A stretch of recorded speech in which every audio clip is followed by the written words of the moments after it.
Awesome. Take care. See you in a few hours.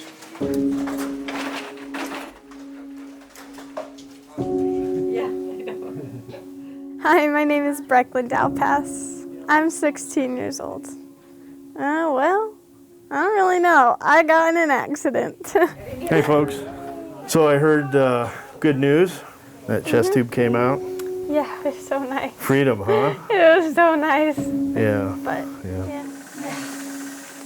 I'm Mark Shapiro. I'm one of the trauma surgeons here at Saint Alphonsus. I was here the day that Brecklyn came in as a priority 1 trauma, and I met her in the trauma bay. Goes by a lot quicker.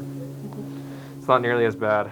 We're from northern Utah, a little suburb just north of Ogden, Pleasant View, and we were up here in Idaho at Sun Valley on a little ski vacation. So it was getting towards the end of the day. We had a fairly large group with some older kids, some teenagers, Brecklyn being among those. Chris and I long run, and we're a little bit older, so we take a couple more breaks as the legs start to burn. So the kids had gotten in front of us a little bit. And when we crested a hill and came over and got to a steeper portion of the run, I looked over to my left and I saw some people to the side of the run, and I could tell something was wrong, they needed help. We were laughing about thinking about when she was younger. But as I started skiing towards them, I saw Brecklyn ski in the middle of the run.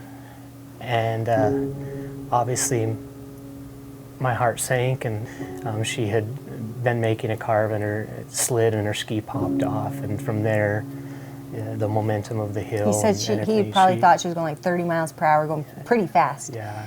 So when she wrecked, the ice just carried her down.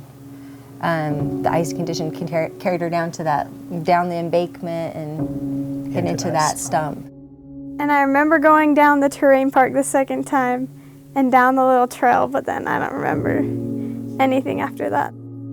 Screamed out her name, Brecklyn, and ripped my helmet off, popped off my skis, and instantly went down to her, and I could see her down on the bottom of the little embankment, pinned under the tree stump. She was impaled in her left side.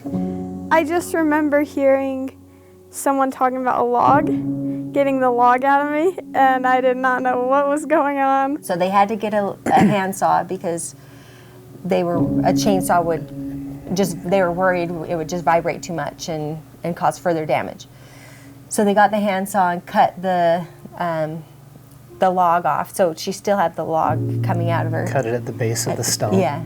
Dr. Hill was down there, and she was initially there when the patient arrived.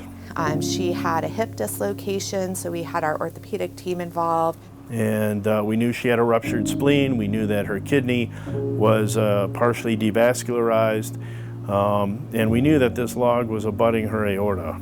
Impalement injuries are always very impressive. To have a young girl come in with an 8-centimeter log impaled in her flank, and she was awake, calm, collected. It is always a little bit of a challenge to do the usual things, such as putting people flat on a backboard when they have a log extending from their body. So she underwent an initial exploration and operation by Dr. Shapiro with removal of the foreign body, and then kind of reduction of her hip, and then just very close monitoring, rehab therapies, and that multidisciplinary care afterwards. But if you look at what the ski patrol did from point of injury to the transfer with life flight, it is just such elegance and care.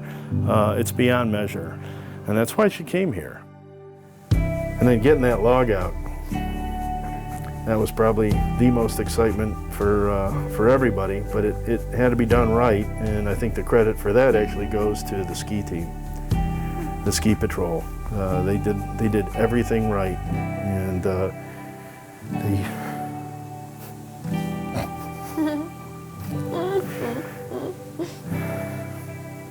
they got her here.